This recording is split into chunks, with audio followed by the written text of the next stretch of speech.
Je vais commencer par quelque chose d'assez technique, ça va être celui-là. Ma pratique du cinéma, elle ressemble à ma pratique du guide en montagne, c'est-à-dire quand je veux le moins de matériel possible pour évoluer plus rapidement et ne pas être l'esclave du sac à dos que je porte qui est lourd. J'ai tout miniaturisé et j'ai tout épuré, c'est-à-dire que les boîtiers, je vais les démonter pour qu'ils soient le plus légers possible et je vais tout peser sur une balance de cuisine.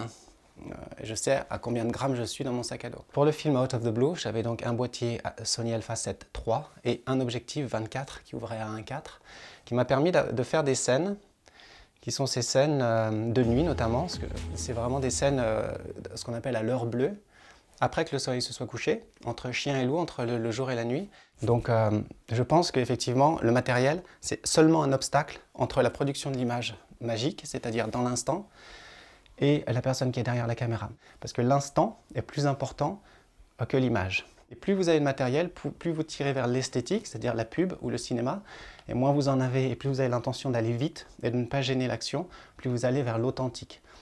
Et je pense qu'on est plus sensible à l'authentique qu'à l'esthétique. Le titre du film, très souvent, je tire mes titres de films de choses qui sont prononcées par les protagonistes. Mais Sébastien, à un moment, dit « This community coming out of the blue », qui tombe du ciel.